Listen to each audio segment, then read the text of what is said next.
welcome to my channel. My name is Nicole and I like to do fashion DIYs, and in today's video I think I'm actually doing probably one of the easiest fashion DIYs I've ever attempted, which is going to be a denim tote bag made out of a pair of jeans. So if you would like to see how I am going to be making that, then stick around. But before I get into the tutorial, I just want to give a friendly reminder to subscribe if you haven't already, and give this video a thumbs up so I know that you are watching and that you like what you see. And yeah, let's get started.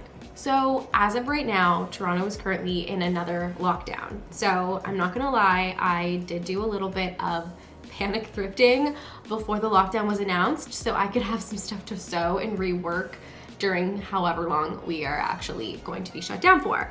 So one of the things I always look for when I'm thrifting is fabric, and I love denim, so to kind of get the best bang for my buck, I go to the men's denim section, and I happen to find this rather large pair, so I have a lot of fabric to work with, which is great. And the best thing is that the price was actually not bad. It was $10.50, which compared to the other prices for smaller pieces, this was a good deal, trust me. So for the tote, I thought it would be really fun just to use the leg.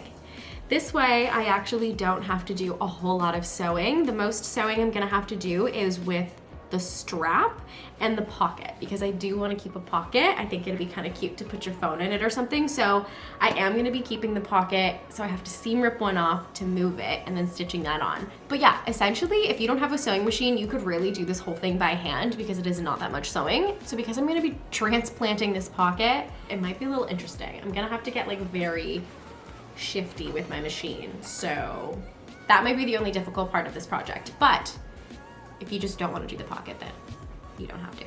Okay, so let's get started. So my vision for this tote bag was that it had to fit my iPad. So I used that as my reference. With the jeans inside out, I marked my cut line in chalk and then cut it out. The next step was to seam rip the pocket off. Once the pocket was removed, I placed the pocket onto my bag and pinned it in place, being careful to only pin through one layer of the bag.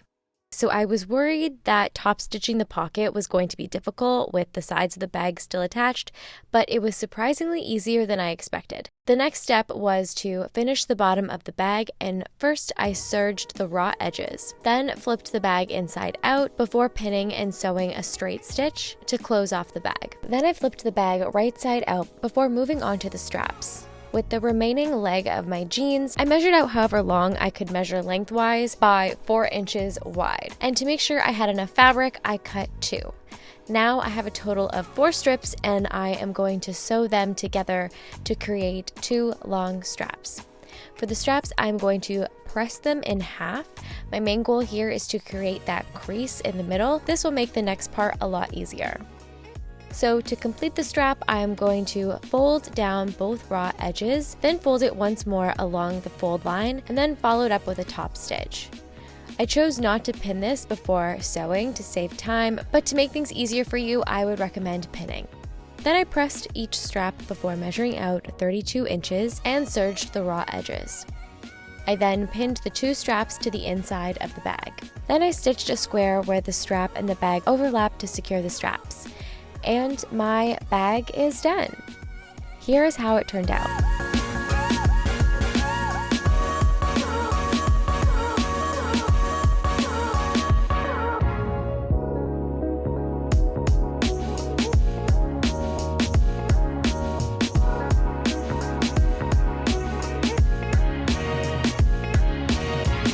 Okay, so this is my final little shoulder tote bag. I'm obsessed with it.